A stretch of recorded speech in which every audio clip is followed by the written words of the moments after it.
विशेष नाम. बघा लक्षात घ्यायचं विशेष नाम म्हणजे काय. आपण काल नामाबद्दल बघितलेलं होतं. नाम म्हणजे काय तर बघा प्रत्यक्षात आपल्याला लक्षात घ्यायचं आहे. प्रत्यक्षात असलेल्या व कल्पनेने जाणलेल्या, बरोबर आहे, वस्तू प्राणी आणि गुणधर्म, वस्तू प्राणी आणि गुणधर्म तसेच त्यांची स्थिती दर्शवणाऱ्या नामांना काय म्हणतात, नाम म्हणतात.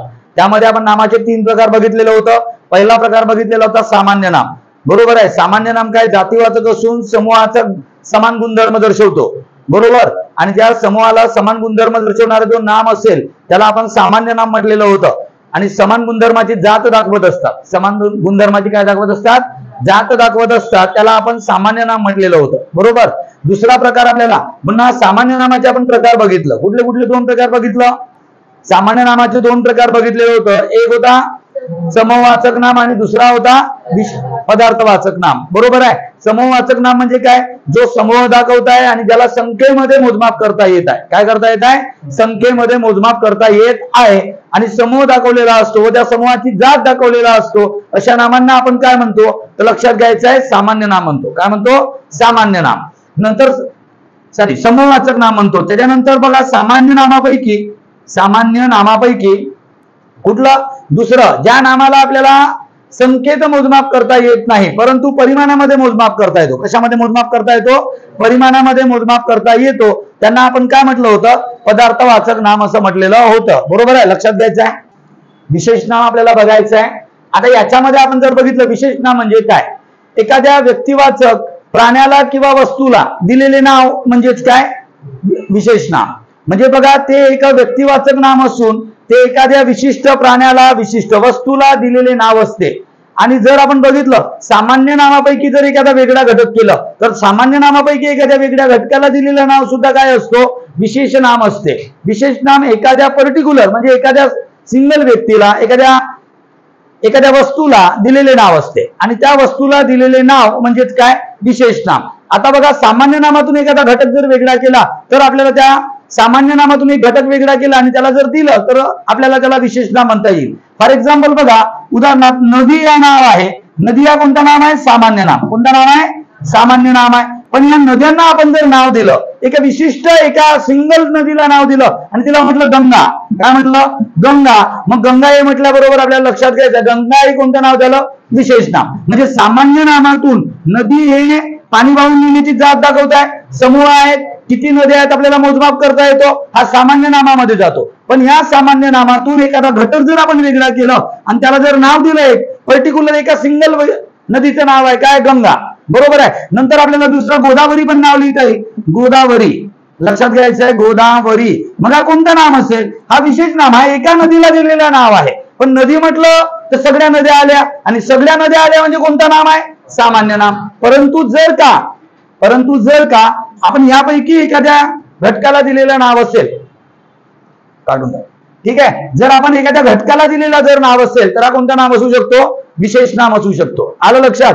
आता बघा पर्वत हा नाम बघितलं, पर्वत कोणतं नाम आहे, सामान्य नाम आहे. सगळ्या उंच उंच दिसणाऱ्या दगडांची जात दाखवत आहे. जेवढे काही उंच उंच दगड दिसतात आणि सगळे उंच उंच टेकड्या दिसतात आपण त्याला काय म्हणतो, पर्वत. त्याच्यामध्ये मग आता वेगवेगळ्या पर्वताला सुद्धा नाव देता येऊ शकतो. जसं मी पर्वतामध्ये म्हटलं हिमालय. काय म्हटलं, हिमालय. मग हा एका पर्वताला दिलेला नाव आहे म्हणजे हा कोणता नाम आहे, विशेष नाम. मी म्हटलं सह्याद्री. काय म्हटलं, सह्याद्री. मग कोणता नाम आहे, विशेष नाम. मी म्हटलं शंभूदेव महादेव, डोंगर रांग आहे, बरोबर आहे, तो पण एक पर्वत आहे, विशेष नाम आहे, बरोबर आहे. अशा प्रकारे आपल्याला हे नाम ओळखता यायला पाहिजे. सामान्य नाम हे जातीवाचक असतात आणि ते समूह दर्शवतात, त्याची मोजमाप करता येतो संख्येमध्ये, यांची संख्या जास्त असते. परंतु विशेष नामाचा विचार केला, जर का विशेष नामाचा विचार केला, या सामान्य नामापैकी एखाद्या घटकाला एखाद्या वस्तूला दिलेला नाव म्हणजेच काय, नाम, बरोबर आहे. आता जर मी म्हटलं प्राणी कोणतेही, आपण बैल जर म्हटलं बैल, कोणतेही बैल सारखे. जर मी म्हटलं पाटलाचा बैल, कोणाचा बैल, पाटलाचा बैल. कोणता नाम झाला मग पाटलाचा बैल, लक्षात घ्यायचं आहे, पाटलाचा बैल.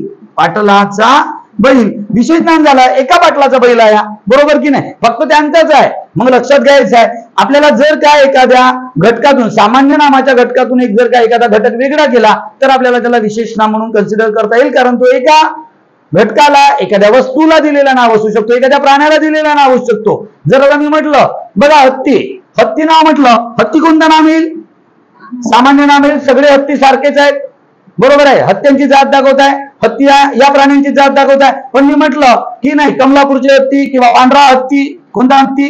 पांढरा हत्ती. पांढरा हत्ती राहतो का की नाही राहत? राहते ना. बघा, पांढऱ्या हत्तीचा देश, पांढरे जे काही हत्ती असतात त्यांचा देश म्हणून ओळखला जाणारा कोणता आहे? थायलंड. थायलंड या देशाला पांढऱ्या हत्तीचा देश असे म्हणतात. तिथे आपण जर बघितलं थायलंड मध्ये तर पांढऱ्या रंगाचे आपल्याला हत्ती पाहायला भेटतात. आता मी जर वाघ म्हटलं, वाघ हा कोणता नाव आहे? वाघ सामान्य नाम, सगळे वाघ सारखे जातीवाचक आहे. पण मी जर म्हटलं बंगाल टायगर, कुठला म्हटलं? बंगालचा वाघ. बंगालचा वाघ जर म्हटलं तर बघा, बंगालचा वाघ हा पण पांढरा वाघ आहे. आलं लक्षात? बंगालमध्ये पांढऱ्या वाघांची जात दाखवते, मग बंगालचा वाघ. मग हा जर वाघ आहे, हा फक्त बंगालमध्येच आढळतो, बाकीमध्ये आढळतो का? नाही. मग हा कोणता नाम आहे? विशेष नाम. म्हणजे एखाद्या सामान्य नामातून एखादा घटक जर आपण वेगळा केलं आणि जर एखाद्या घटकाला दिलेला नाव हा कोणता नाव असू शकतो? तर विशेष नाम असू शकतो. कळलं? विशेष नाम एखाद्या व्यक्तीला, एखाद्या वस्तूला दिलेले नाव असते. ठीक आहे, कळलं ना?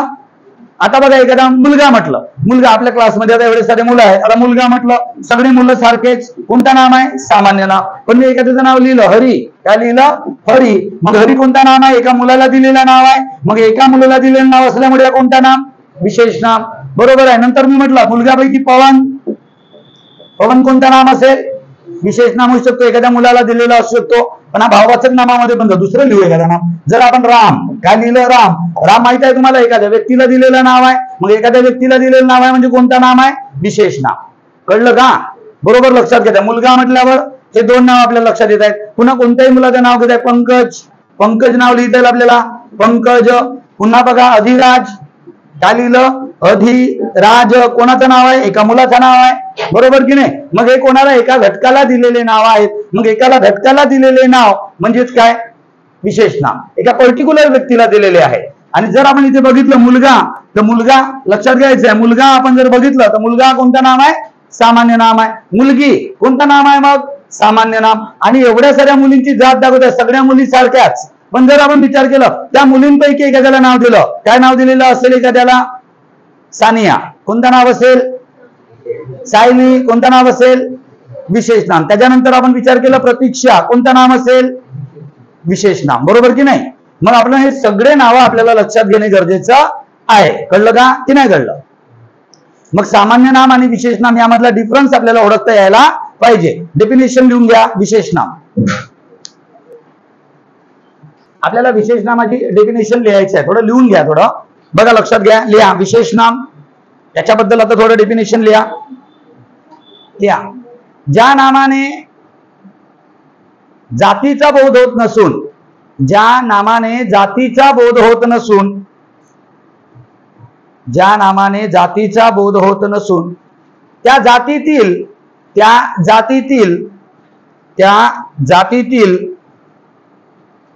एखाद्या विशिष्ट व्यक्ती, त्या जातीतील एखादा विशिष्ट व्यक्ती, प्राणी, त्या जातीतील विशिष्ट व्यक्ती, प्राणी व वस्तू, प्राणी, व्यक्ती व वस्तू यांचा बोध होतो, यांचा बोध होतो, यांचा बोध होतो, त्यांना दिलेले नाव, त्यांना दिलेले नाव, त्यांना दिलेले नाव म्हणजेच विशेष नाम होय. त्यांना दिलेले नाव हे विशेष नाव होय.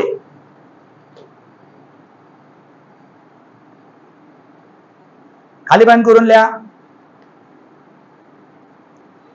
विशेष नाम हे एखाद्या व्यक्तीला, वस्तूला किंवा प्राण्याला, विशेष नाम हे एखाद्या व्यक्तीला, वस्तूला व प्राण्याला, एखाद्या व्यक्तीला, वस्तूला व प्राण्याला दिलेले नाव असते. विशेष नाम हे एखाद्या व्यक्तीला, वस्तूला व प्राण्याला दिलेले नाव असते. दिलेले नाव असते. एखाद्या व्यक्तीला, वस्तूला व प्राण्याला दिलेले नाव असते. लिहिले. खाली लाईन करून लिहा. विशेष नाम हे व्यक्तिवाचक नाम असते. विशेष नाम हे व्यक्तिवाचक नाम असते. विशेष नाम हे व्यक्तिवाचक नाम असते. झालं लिहून? व्यक्तिवाचक नाम असते म्हणजे काय? तर एका विशिष्ट व्यक्तीला दिलेले असते. म्हणून काय? पर्टिक्युलर एक व्यक्ती आहे, सिंगल एका व्यक्तीला, एखाद्या वस्तूला दिलेलं नाव असते म्हणून त्याला काय म्हणतात, व्यक्तिवाचक नाम. आपण सामान्य नामामध्ये जर बघितलं, सामान्य नाम कोणतं नाम आहे, जातीवाचक. जातीवाचक म्हणजे काय, सगळ्या प्राण्यांची सगळ्या वस्तूंची जात दाखवतो, बरोबर की नाही, समान गुणधर्माची जात दाखवतो, मग सामान्य नामाला जातीवाचक नाम म्हणतात, बरोबर आहे, काल लिहून घेतलेलं होतं. पण विशेष नामाला काय म्हणतात, तर व्यक्तिवाचक नाम म्हणतात. एका विशिष्ट व्यक्तीला दिलेले नाव असते. कोणाला दिलेला, एखाद्या विशिष्ट व्यक्तीला, विशिष्ट वस्तूला व प्राण्याला दिलेलं नाव असते. म्हणजे विशेष नाम हे कोणते नाम आहे, व्यक्तिवाचक. कोणते आहे, व्यक्तिवाचक. खाली बांध करून लिहा. विशेष नामाचे अनेक वचन होत नाही. लिहून टाका, विशेष नामाचे अनेक वचन होत नाही. विशेष नामाचे अनेक वचन होत नाही कारण ते एखाद्या व्यक्तीला किंवा वस्तूला दिलेले नाव असते. विशेष नामाचे अनेक वचन होत नाही कारण ते एखाद्या व्यक्तीला व वस्तूला दिलेले नाव असते. एखाद्या व्यक्तीला व वस्तूला दिलेले नाव असते. ठीक, खाली बांध करून लिहा. उदाहरणात लिहायचं आहे राम, लिहा राम. राम नंतर लिहा गंगा, गंगा. राम नंतर लिहा गंगा. लिहिले का गंगा? त्यानंतर सांगा एखाद्या व्यक्तीला वस्तूला दिलेलं नाव, एखादा पुन्हा स्वर्ग. स्वर्ग हा विशेष नामामध्ये जातो. स्वर्ग, स्वर्ग लिहा. स्वर्ग हा विशेष नाम आहे. का बरं, तर बघा लक्षात घ्यायचं आहे, स्वर्ग पूर्ण जगामध्ये कल्पना केलेलं जरी नाव असलं, आपल्याला भाववाचक नामासारखं जरी वाटलं, पण जगामध्ये स्वर्ग एकच आहे. जगामध्ये स्वर्ग किती आहे, एकच. प्रत्येक घटकाला आपण स्वर्ग म्हणू शकतो का, नाही. म्हणजे स्वर्ग हा एका घटकाला दिलेला नाव आहे. म्हणजे काय, विशेष नाम आहे. पुन्हा काय, नरक. नरक सुद्धा विशेष नाम आहे कारण तो एकच आहे. नरक मेल्यानंतर आपण जातो असं म्हटलं जाते, नरक, बरोबर आहे. हे कोणते नाम आहे, विशेष नाम आहे, बरोबर आहे. एका घटकाला, एखाद्या वस्तूला दिलेलं नाव म्हणून ओळखल्या जातो. पुन्हा एखादं नाव सांगा, जळगाव. काय म्हणता येईल आपल्याला, जळगाव. पुन्हा काय लिहिता येईल, गडचिरोली, गडचिरोली. आपण देशाचं नाव जर विचार घेतलं तर कोणतं नाव आहे, पुन्हा भारत. भारत विशेष नाम आहे ना, भारत. देश म्हटलं असतं तर सामान्य नाम, पण भारत हा कोणता नाम आहे, विशेष नाम. त्यानंतर महाराष्ट्र, राज्याचं नाव विचार केलं तर महाराष्ट्र, बरोबर आहे. एखाद्या पर्वताचं नाव जर आपण घेतलं तर कोणता, हिमालय. हिमालय कोणतं नाम आहे, विशेष नाम. गंगा लिहिलं होतं का आपण, गंगा लिहिलं. यमुना, कोणत्याही नदीचं जरी नाव लिहिलं सिंगल तर तो विशेष नामामध्ये जाऊ शकतो. असे बरेच नाव आपल्याला ओळखता येतात. एखाद्या मुलीचं पण नाव लिहू शकतो. एखाद्या मुलीचं नाव कोणतं असू शकतो, प्रतीक्षा, बरोबर आहे, प्रतीक्षा. पुन्हा सांगा एखादा, आशा. लक्षात घ्यायचं आहे, आशा हा भाववाचक नामासारखा वाटतो पण एका व्यक्तीचं पण नाव असू शकतो, मुलीचं नाव असू शकतो. एखाद्या मुलाचं नाव लिहिलं, काय असेल, पंकज. कोणतं नाव असेल, विशेष नाम असेल. मग अशा प्रकारचे हे नाव जर आपण बघितलं तर लक्षात घ्यायचं आहे, एका व्यक्तीला दिलेलं नाव असल्यामुळे हे कोणते नाम आहेत, विशेष नाम आहेत. आता बघा, सामान्य नामातून आपण काय करू, विशेष नाम वेगळे करू, मग आपल्याला लक्षात येऊन जाईल. आलं लक्षात? मग सामान्य नामातून जर एखादा घटक जर आपण वेगळा केलं तर आपल्याला काय करता येऊ शकतो, तर लक्षात घ्यायचं, विशेष नाम वेगळं करता येऊ शकतो. आपण एक चार बनवू. सामान्य नामातून काय करणार आहोत, आपण एक वेगळा घटक काढणार आहोत आणि त्यांना नावं देणार आहोत. ठीक आहे, हे झालं लिहून. आता बघा, एका साईडला सामान्य नाम लिहू आणि त्या सामान्य नामातूनच आपण काय करणार आहोत, विशेष नाम आपण वेगळं करणार आहोत. बघा लक्षात घ्यायचं आहे. आता मी एका साईडला सामान्य नाम लिहिणार आहे. सामान्य नाम, सामान्य नाम. नंतर जर आपण विचार केला, बघा लक्षात घ्यायचं आहे, कोणतं नाम आहे, सामान्य नाम. सामान्य नाम. या सामान्य नामातून आपण एक वेगळा घटक वेगळा करू. आता बघा, एका साईडला लिहू आपण विशेष नाम. विशेष नाम. आता बघा, याच्यामध्ये थोडा आपण जीएस पण बघून टाकू, आपल्याला थोडा सिरियल नंबर मध्ये जाता येईल. आता बघा लक्षात घ्यायचं आहे, तुम्ही सांगा मला, जर मी म्हटलं ग्रह, ग्रह हा कोणत्या प्रकारचं नाम आहे, ग्रह सामान्य नाम आहे. ग्रह हा सामान्य नाम आहे कारण काय, सगळ्या ग्रहांची जात दाखवत आहे. सगळे अवकाशामध्ये फिरणारे खगोलीय पिंड म्हणजेच काय, ग्रह, बरोबर आहे ना. ते सूर्याभोवती फिरत आहेत, खगोलीय पिंड आहेत. आणि या कोणत्याही खगोलीय पिंड जेव्हा सूर्याभोवती किंवा अंतराळात फिरत आहेत, या सगळ्यांना आपण काय म्हणतो, ग्रह. जे लुकलुकत नाही त्यांना ग्रह म्हणतात भौगोलिक भाषेत. जे लुकलुकतात, ज्यांना स्वतःचा प्रकाश असतो, त्यांना काय म्हणतात, तारे. काय म्हणतात, तारे. मग आपण जर ग्रह लिहिलं, ग्रह हा कोणता नाम आहे, सामान्य नाम आहे कारण सगळ्या खगोलीय पिंडाची जात दाखवत आहे. पण आपण याला ग्रहांचा क्रम लिहून घेऊ आपल्या सूर्यमालेतील कोणते कोणते ग्रह आहेत. मग जर मी लिहिलं एकदम सूर्याच्या जवळचा सगळ्यात जवळचा ग्रह कोणता आहे? बुध. कोणता आहे? बुध. लक्षात घ्यायचं आहे, थोडा जीएस कडे पण फोकस होऊन जात आहे. तर सूर्यमालेतील सगळ्यात जवळचा सूर्याचा ग्रह, सूर्याजवळचा सगळ्यात जवळचा ग्रह कोणता? तर कोणता आहे? बुध. बुध आहे का ग्रहाचं नाव आहे की नाही आहे? बघा ग्रह म्हटलं सामान्य नाम, पण बुध म्हटलं तर कोणत्या नाम? विशेष नाम. बुध नंतर कोणता ग्रह येते सांगा एखादा? शुक्र येतो. क्रम सांगून द्या. शुक्रानंतर जर आपण विचार केला कोणतं नाव येऊ शकतो? पृथ्वी. हा पण कुठला? सूर्यमालेतील ग्रहांचा क्रम बघत आहोत. हा सिक्वेन्स पण लक्षात ठेवायचा आहे. त्यामुळे काय होणार आहे, तुम्हाला जर का जीएस मध्ये कधी सिक्वेन्स विचारलं, सूर्यमालेतील सूर्यापासून जवळच्या ग्रहांचा क्रम लावा. सगळ्यात सूर्याच्या जवळ कोणता आहे? बुध. 2 नंबरवर कोणता आहे? शुक्र. त्यानंतर कोणता आहे? पृथ्वी. त्या पृथ्वीनंतर कोणता येणार आहे? मंगळ. कोणता येणार आहे? मंगळ. मंगळ नंतर कोणता येणार आहे? गुरु. लक्षात घ्या. गुरु नंतर शनी येतो. शनी नंतर युरेनस. युरेनस नंतर कोणता आहे? नेपच्यून. काय आहे? नेपच्यून. बरोबर आहे. त्याच्यानंतर काय आहे? एक पुन्हा 8वा ग्रह होता कोणता? प्लुटो. 9वा ग्रह होता ना प्लुटो. प्लुटो आता काय कक्षेच्या बाहेर गेलेला आहे. त्याची ग्रह म्हणून मान्यता 2006 मध्ये कमी झालेली आहे. आता त्याला ग्रह नाही म्हणत, त्याला बटू ग्रह म्हणतात. काय म्हणतात? बटूक ग्रह. अशा प्रकारे लक्षात घ्यायचं आहे. अलीकडील काळामध्ये एक नवीन ग्रहाचा शोध लावला. तुम्हाला माहित आहे का कोणता आहे? अलीकडील काळामध्ये एक नवीन ग्रहाचा शोध लागला. त्याला पॅसिडान किंवा कार्ला म्हणतात. तो 10वा आहे ग्रह. तो प्लुटोच्याही बाहेर आहे. त्याला ग्रहामध्ये स्थान नाही आहे, पण तो ग्रहांसारखाच आहे. त्याला ग्रह म्हणून मान्यता मिळालेली आहे, परंतु सूर्यमालेतील नाही. लक्षात घ्यायचं. अलीकडील काळामधील 10वा ग्रहाचा शोध लागलेला होता आपल्या सूर्यमालेमध्ये. त्या ग्रहाचं नाव आहे कार्ला. काय होता? कार्ला. किंवा त्याला काय म्हणतात? पॅसिडान. काय नाव आहे? पॅसिडान. बरोबर लक्षात घ्यायचं आहे. तर हा आपला 10वा ग्रह, एकच ग्रह आहे, लक्षात घ्यायचा आहे, कार्ला किंवा पॅसिडान. अशा प्रकारे या 10व्या ग्रहाचा शोध लागला, परंतु आपल्या सूर्यमालेमध्ये यांना स्थान देण्यात आलेला नाही आहे. पण शास्त्रज्ञांनी या नवीन ग्रहाचा शोध लावलेला होता. पण आपल्याला आता सध्या सूर्यमालेमध्ये किती ग्रह आहेत असा प्रश्न केला असता उत्तर आपल्याला माहित असायला पाहिजे. किती आहेत? 8. आणि बघा ग्रह हा कोणता नाम आहे? आपण मराठीवर जाऊ. ग्रह कोणता आहे? सामान्य नाम. आणि त्या ग्रहांना जर आपण नाव दिलं पर्टिक्युलर एका तर कोणते नाम आहे ते?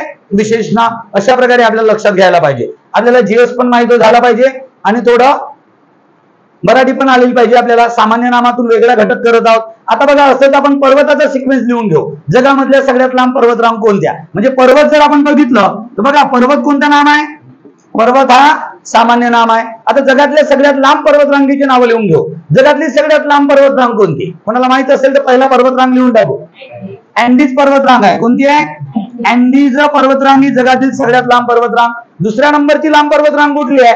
रॉकी पर्वतरांग. कोणती आहे? रॉकी. आणि त्यानंतर आपल्या भारतातील पर्वताचा नंबर लागतो कोणता? हिमालय. लक्षात घ्यायचं आहे. अशा प्रकारे हिमालय या पर्वताचा नंबर आपल्याला लांबीच्या बाबतीत जर आपण बघितलं तर कितवा लागताय? 3रा. बरोबर आहे. हिमालय जवळपास 2500 किलोमीटर लांब आहे. 2500 किलोमीटर लांबीचं पर्वतरांग आहे. हे 7000 काही समथिंग आहे. आलं लक्षात? हे 4200 काही समथिंग आहे आणि हे जवळपास 2500 समथिंग आहे. म्हणजे लक्षात घ्यायचं आहे. तर आपण हे जगातल्या सगळ्यात लांब पर्वतरांग बघत आहोत. बरोबर आहे. आपण पर्वत हा सामान्य नाम बघत आहोत आणि या पर्वतांपैकी आपण एकाला दिलेले नाव हे कोणते नाम आहेत? विशेष नाम आहेत. आणि सिक्वेन्स पण लक्षात ठेवा. जगातील सगळ्यात लांब पर्वतरांग अँडीज पर्वतरांग दक्षिण अमेरिका खंडात आहे. राखी पर्वतरांग उत्तर अमेरिका खंडात आहे. आणि नंतर जर आपण बघितलं हिमालय तर हिमालय तुम्हाला माहिती आहे आशिया खंडात आहे. बरोबर. आणि भारताच्या वरच्या बाजूला एक भिंत म्हणून उभी असल्यासारखं आहे. लक्षात घ्यायचं आहे. तर अशा प्रकारे हिमालय पर्वतरांग. त्यानंतरही तुम्हाला आपल्या महाराष्ट्रातली एक लांब पर्वतरांग आपण तिला कोणती म्हणतो? सह्याद्री पर्वतरांग. कोणती? सह्याद्री. किंवा तिला पश्चिम घाट पण म्हणतात. मग हा एक पुन्हा नाव लिहून टाकू आपण. सह्याद्री ही सुद्धा पर्वत आहे. मग एवढ्या पर्वतापैकी प्रत्येकाला एक एक नाव देण्यात आलं. म्हणजे कोणते नाम आहेत? विशेष नाम आहेत. थोडं जीएसच्या दृष्टिकोनातून हे लक्षात ठेवा. आणि सामान्य नामातून एखादा वेगळा घटक काढला तर हा कोणता नाम आहे? तर विशेष नाम आहेत असं पण लक्षात ठेवा. त्यानंतर जर आपण बघितलं पुन्हा काही आपल्याला एखादा सांगता येईल का? नद्यांची आपण सिक्वेन्स लावून घेऊ. कोणत्या? नदी. बघा नदीचा जर विचार केला तर बघा नदीनंतर आपण जर विचार केला तर नदी हा कोणता नाम आहे? सामान्य नाम. सगळी पाणी वाहून नेण्याची जात दाखवत आहे. कुठूनही पाणी वाहत राहिलं आपण म्हणतो नदी आहे. काय आहे? नदी आहे. मग छोटी असो मोठी असो पाणी वाहून जात आहे तर आपल्याला सरळ आपण तिला नदी असं कन्सिडर करतो. पाणी वाहून नेण्याची जात दाखवत आहे नदी. नदी हा समान गुणधर्म दाखवत आहे सगळं पाणी वाहून नेण्याचा, म्हणजे कोणतं नाम आहे? सामान्य नाम. मग या सामान्य नामातून आपण काही घटक वेगळे करू. मग बघा, जगातल्या सगळ्यात लांब नद्या पाहून टाकू. मग जगातील सगळ्यात लांब नदी कोणती? जगातील सगळ्यात लांब नदी आहे नाईल. बरोबर आहे. कोणत्या खंडात आहे? आफ्रिका खंडात. कुठून उगम पावतो? व्हिक्टोरिया सरोवर. कुठून उगम पावतो? व्हिक्टोरिया सरोवर. लक्षात घ्यायचं, युगांडा वगैरे तिथे आफ्रिका खंडामध्ये देश आहेत, तिथे दोन आहेत, एक श्वेत नील आणि एक नील, अशा प्रकारच्या नद्या आहेत. त्या दोन्ही मिळून एक काय होत आहे? लक्षात घ्यायचं, नाईल नदी तयार होत आहे. व्हिक्टोरिया सरोवरातून उगम पावलेली आहे, दक्षिणेकडून उत्तरेकडे वाहत आहे. आलं लक्षात? आणि भूमध्य समुद्राला येऊन मिळत आहे ही नदी. ही जगातील सगळ्यात लांब नदी आहे, दक्षिणेकडून उत्तरेकडे वाहत आहे. आणि कोणत्या खंडात आहे? आफ्रिका खंडात. आणि जर सगळ्यात मोठा भाग कुठल्या देशामध्ये वाहतो? तिचा सगळ्यात मोठा भाग इजिप्त या देशामध्ये वाहतो. मग इजिप्तला नाईलची देणगी म्हणतात. इजिप्तला काय म्हणतात? नाईलची देणगी. म्हणजे ही नाईल नदी इजिप्तसाठी काय आहे? देणगी, वरदान ठरलेलं आहे. आणि इजिप्त हा कृषी प्रधान देश आहे आणि हे जगातील सगळ्यात लांब नदी आहे. मग नदी हा कोणता नाम आहे? सामान्य नाम. लक्षात घ्यायचं आहे. आणि जर आपण हा बघितलं तर नाईल हा कोणता नाम आहे? विशेष नाम. बरोबर आहे. मग दुसरी लांब नदी कोणती आहे? सगळ्यात दुसरी लांब नदी आहे अमेझॉन. लक्षात घ्यायचं आहे, अमेझॉन ही जगातील सगळ्यात लांब नदी पण आहे, पण जगातील सगळ्यात मोठी पण नदी आहे. जगातील सगळ्यात मोठी नदी म्हणजे काय? जर आपण विचार केला, तिचा पात्र खूप मोठा आहे. काही ठिकाणी तर तिचा पात्र 350 किलोमीटर पर्यंत आहे. किती किलोमीटर पर्यंत आहे? 350. तिला समुद्र नदी म्हणतात. तिच्यावर पूल बांधण्यात आलेला नाही, इतका मोठा रुंद पात्र आहे तिचा. मग तिला, त्या अमेझॉन नदीला समुद्र नदी म्हणतात. जगामध्ये सगळ्यात जास्त पाणी वाहून नेणारी नदी आहे आणि हिच्या खोऱ्यामध्ये असलेला जंगल हा जगातला सगळ्यात मोठी जंगलापैकी एक आहे. लक्षात घ्यायचं आहे. जवळपास जगामध्ये 20% ऑक्सिजन या अमेझॉन नदीच्या खोऱ्यातून येतो असं सांगितलं जातो. आलं लक्षात? हा एवढा मोठा अमेझॉन नदीचा खोरा. विचार करा, पाणी किती मोठा जात असेल? 350 किलोमीटरहून. आपण जर इथून गडचिरोली पासून आपण बघितलं अमरावती पर्यंत 350 किलोमीटरचा रुंदी आहे. एवढं लांब आहे 350 किलोमीटर. तेवढा मोठी नदीचा पात्र आहे. लांबी तर 6900 किलोमीटर आहे जवळपास. किती आहे? 6900 किलोमीटरच्या जवळपास ही जी लांबी आहे. अशा प्रकारे लक्षात घ्यायचं आहे. ही जगातील दुसऱ्या क्रमांकाची लांब नदी आहे. तिसऱ्या क्रमांकाची लांब नदी कोणती आहे? मिसिसिपी. कोणती आहे? मिसिसिपी. नाव ऐकलंय का? उत्तर अमेरिका खंडात आहे मिसिसिपी. मिसिसिपी लक्षात घ्यायचं आहे, मिसिसिपी. आणि त्यानंतर आहे यांगत्से. कोणती आहे? यांगत्से. चीन मध्ये आहे. कोणती आहे? यांगत्से. तिला सांगपो म्हणतात, यांगत्से. अशा प्रकारे या नद्या आहेत. ब्रह्मपुत्रा नदीमध्ये तो माजुली बेट आहे, जगातला सगळ्यात मोठा नदी बेट म्हणून ओळखला जातो. त्या ठिकाणी आपण जर बघितलं, जवळपास पात्र 10 किलोमीटरचा पात्र आहे. किती किलोमीटरचा पात्र आहे? 10 किलोमीटर. भारतातील रुंदीला म्हणजे सगळ्यात पाणी वाहून नेणारी मोठी नदी भारतातील कोणती? ब्रह्मपुत्रा. पण लांबीचा विचार केला असता सगळ्यात लांब नदी कोणती आहे? गंगा. मग यांचा पण आपण सिक्वेन्स पाहायला पाहिजे. आणि जर आपण बघितलं, लांबीच्या बाबतीत दुसऱ्या क्रमांकाची गोदावरी लागतो. आता जर आपण विचार केला, आपण गंगा नदीची लांबी आपल्याला माहित असायला पाहिजे. भारतातील आहे गंगा नदीची लांबी आहे किती आहे? किती आहे? 2525 किलोमीटर आहे. त्यानंतर गोदावरी दुसऱ्या क्रमांकाची लांब नदी आहे. किती आहे? 1600 किलोमीटर लांब आहे. किती आहे? 1600. 1600 किलोमीटर लांब. बरोबर लक्षात घ्या. गंगा नदी भारतातील सगळ्यात लांब नदी. त्यानंतर दुसरी कोणती आहे? गोदावरी. बरोबर आहे की नाही? मग आता जर आपण विचार केला, भारतातील एक महत्वाची नदी आहे, पश्चिम वाहिनी सगळ्यात लांब नदी कोणती भारतातील? नर्मदा. कोणती आहे? नर्मदा. हिचं पण आपण नाव लिहायला पाहिजे. ही भारतातील सगळ्यात लांब पश्चिम वाहिनी नदी अरबी समुद्राला जाऊन मिळतो. आणि हे दोन नद्या कुठे जाऊन मिळतात? बंगालच्या उपसागराला जाऊन मिळतात. अशा प्रकारे आपण भूगोलमध्ये याचं डिटेल बघणार आहोत. पण आपल्याला लक्षात घ्यायचं आहे, नदी हा कोणता नाम आहे? तर नदी हा काय आहे? सामान्य नाम आहे. आणि या सामान्य नामातून आपण हे वेगळे घटक करत आहोत. आणि हे वेगळे घटक करून ज्यांना नावं दिलेली आहेत, म्हणजे हे कोणते नाम आहेत? तर लक्षात घ्यायचं आहे, विशेष नाम आहे. कोणते नाम आहेत? विशेष नाम. पुन्हा आपण एखाद्या काही वेगळं नाव सांगू शकतो. शिखर. शिखर हा कोणता नाम आहे? सामान्य नाम. महाराष्ट्रातील शिखर पाहून टाकू किंवा जगातील शिखर बघू. जगातील शिखर, सगळ्यात मोठा शिखर कोणता? जगातील सगळ्यात उंच शिखर माउंट एव्हरेस्ट. कोणता आहे? Mount Everest. 8850 मीटर सांगू शकतो. पहिले 48 होता, 2 मीटर कन वाढला. बरोबर आहे. त्यामुळे आता त्याची उंची अलीकडील काळामध्ये किती सांगितला जातो?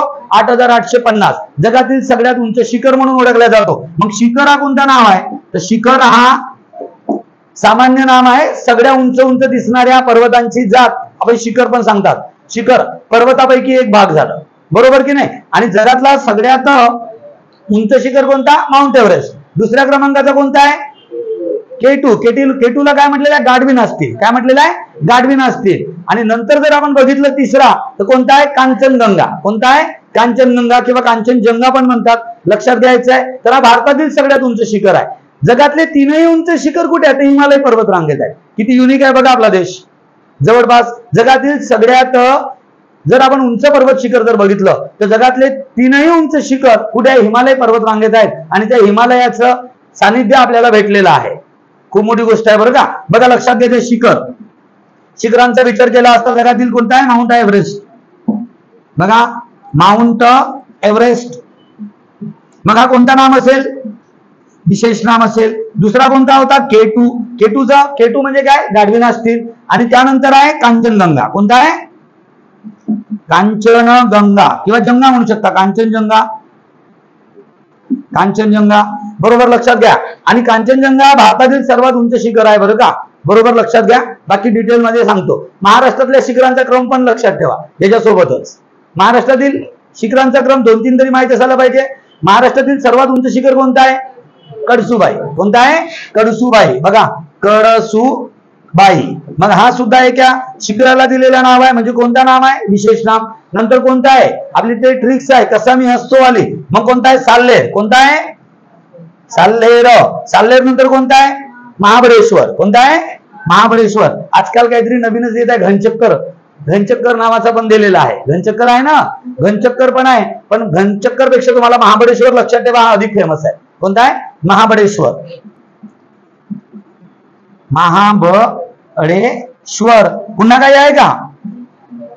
हरिश्चंद्र. बरोबर आहे, हरिश्चंद्र झालं. त्याच्यानंतर जर आपण विचार केला तर हरिश्चंद्र नंतर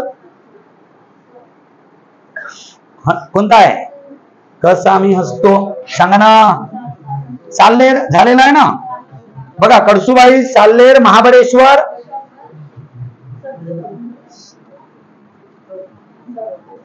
हरिश्चंद्र. हरिश्चंद्र लिहा.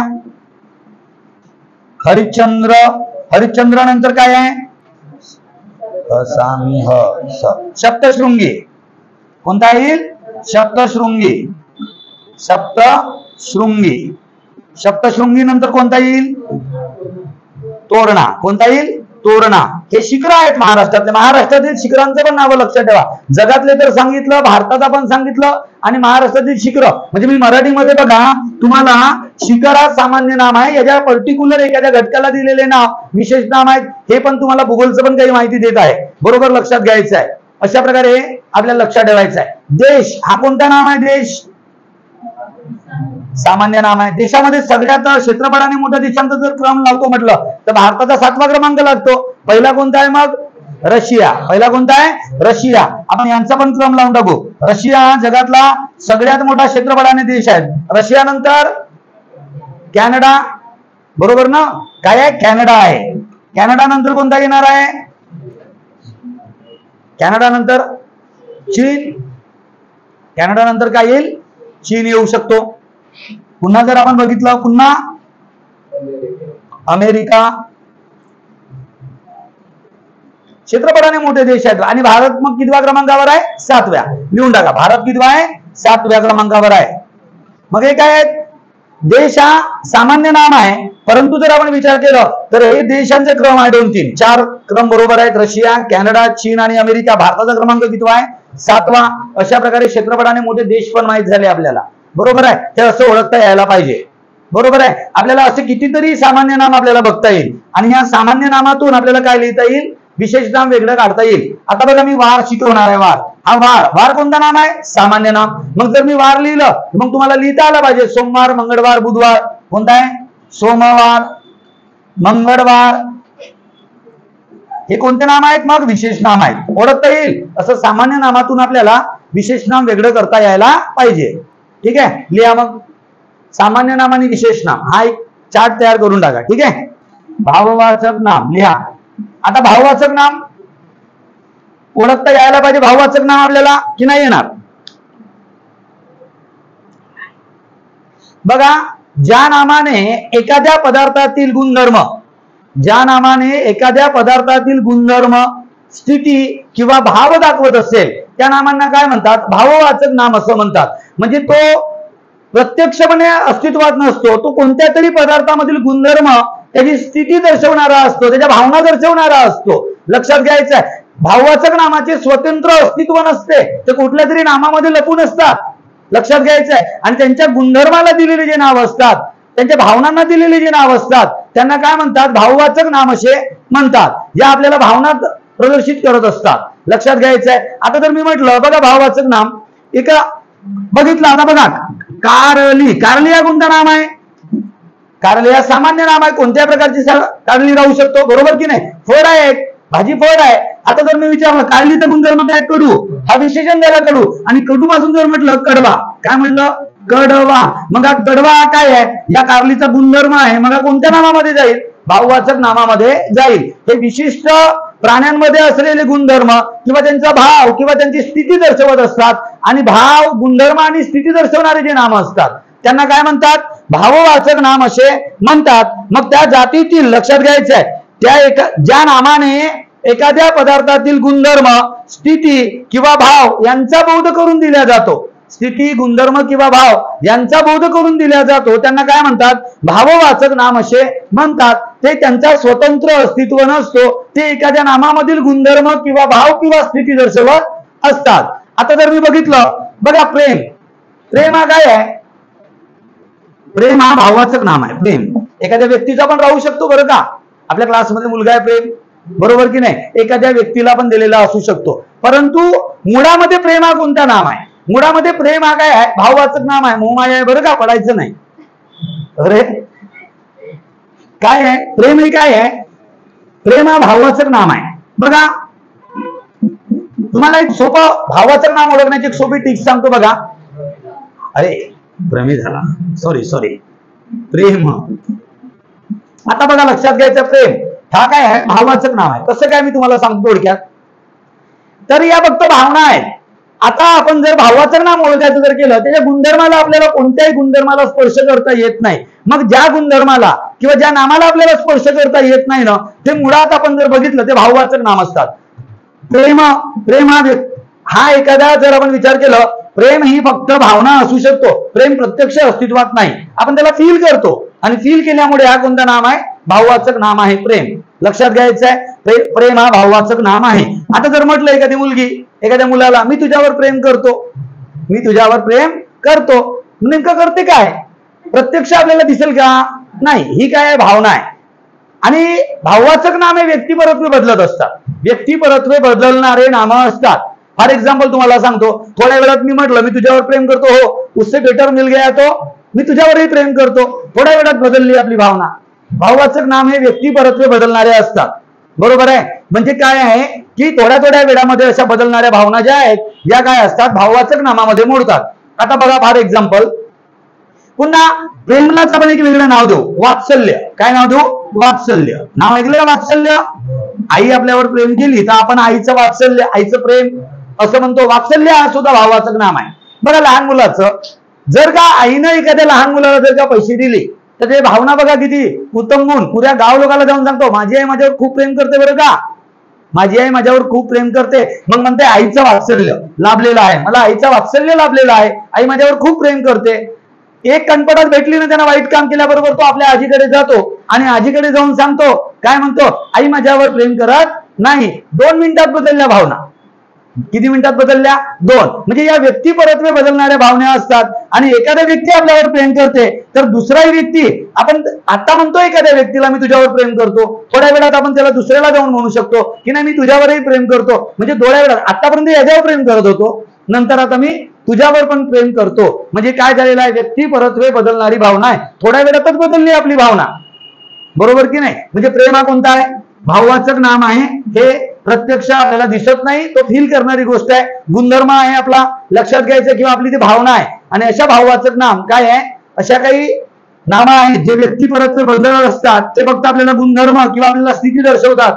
हे काय आहेत? भाववाचक नाम आहेत.